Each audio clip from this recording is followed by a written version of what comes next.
सबको को जोहार। मैं सुषमा मातो कोल्हान यूनिवर्सिटी को जनजातीय एवं क्षेत्रीय भाषा विभागे कुड़माली भाषाएं सहायक शिक्षक रूपे योगदान दे हूँ। मैं आज कुड़माली पीजी सेकेंड सेमिस्टर को पेपर नंबर CC204 लोक साहित्य कोर माझले मुहावरा कोर बारे चर्चा करो। मुहावरा की उत्पत्ति के बारे में।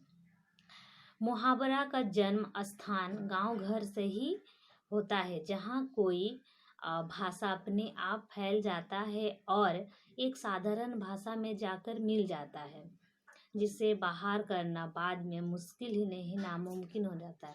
इस तरह के शब्दों का प्रयोग समाज में आगे चलकर होने लगता है और ये आगे चलकर एक अंग बन जाता है।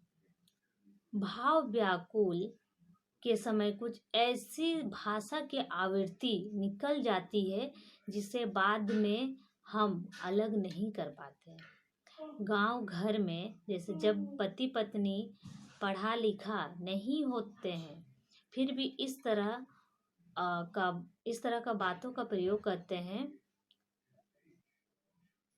जिसका मतलब बोला जाए तो मुहावरा के जैसे बातों का गांव घरों में भरा पूरा रहता है। भले उसका मतलब नहीं जानता, फिर भी इस सब का खजाना भरा पूरा रहता है। गांव में सब इसका प्रयोग करते हैं।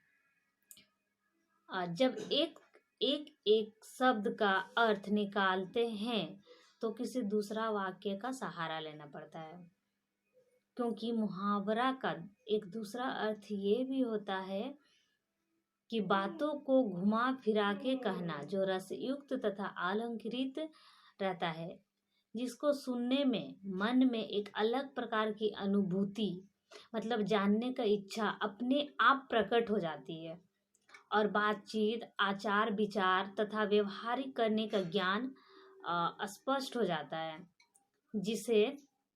जिसमें किसी वाक्य को अंगीभूत करने का श्रेय जाता है। जैसे एक उदाहरण मुहावरा का, रात दिन एक करना, मतलब इसका दूसरा वाक्य में इसका मतलब आता है कि कठिन मतलब बहुत मेहनत करना, कठिन परिश्रम करना। रात दिन एक करना का अर्थ हो रहा कठिन परिश्रम करना या बहुत मेहनत करना, तो दोनों अलग अलग है, सुनने में दोनों अलग अलग है। मुहावरा एक अलग है और इसका अर्थ दूसरा वाक्य में होके हो रहा है। यही है मुहावरा की उत्पत्ति।